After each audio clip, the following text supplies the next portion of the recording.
We're really excited to host the Great Alaska Shootout. I think it's grown since last year, and that was one of our goals in bringing it back, was to grow it every single year. And with the teams that we brought in this year, we're really excited. I know that our ladies are really excited to be part of this and to be able to celebrate the many traditions of Alaska. Coach, Utah coming in number 4 in the nation. That's got to be one of the highest ranked teams we have ever had in this tournament. What does it say about this tournament to have a team of that caliber? Yeah, I think it's always been one of the premier tournaments on the women's side, and for a team like Utah to be able to come in, I think it does a couple of things. Obviously, it legitimizes the tournament, but it also helps grow women's basketball in our state. I think nationally it's grown substantially, and the popularity of women's basketball probably hasn't been any higher than it is now. And I think that's starting to kind of trickle down here to Alaska, and obviously this tournament for us is a great way to showcase that. Question for each of the players. How do you prepare for a team like Utah, number 4 in Division I? Yeah, obviously it's a high-ranked team, someone that we've never played before, but we talked about in practice, just doing what we do. Like, we're not changing our game plan or anything like that. We're just focusing on our principles and playing the style of basketball that we've always played. Yeah, just trusting what the coaches are going to put us through and just locking in.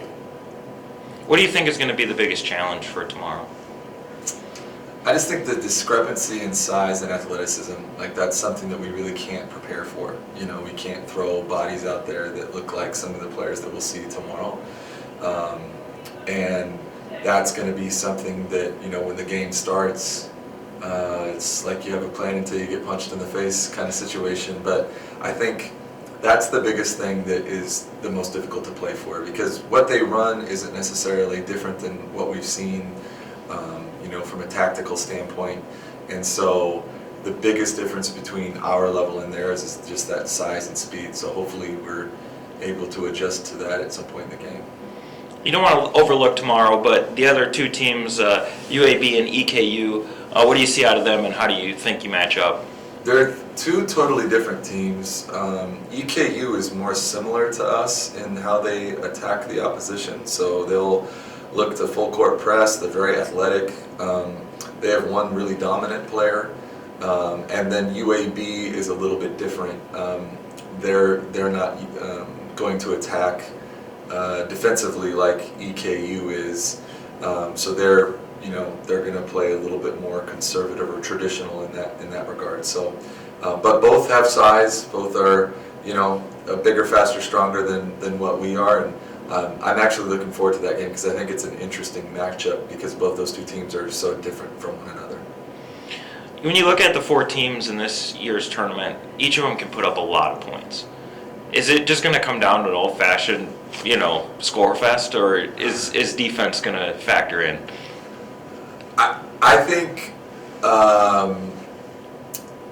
defense definitely factors in always, but I think when you're facing a team like Utah, that's a totally different beast. You know, they're looking to control the tempo that way, and they shoot a ton of threes, and so, you know, I think that from an offensive standpoint, it's going to be an exciting tournament to watch because of that. But yeah, all these teams can all score, and they're all trying to, you know, put up a lot of points on the board. So it will be interesting to see what kind of defense is most effective against, you know, all of this over the weekend. Question for the players: When the tournament's done, what would a successful tournament look like for you? I would say success for us looks like that we competed like the whole weekend, that we don't come out here and say that any team was just so much better than us that we never had a chance, and that we get better throughout all of this, and then we can come out and say, like, say we competed with a team like Utah. So now going back into our level of competition at the D2 level, like, we have much more confidence. Yeah, I'd say just that we went in and competed hard and got better over the weekend and just got ourselves more prepared for the rest of our long season.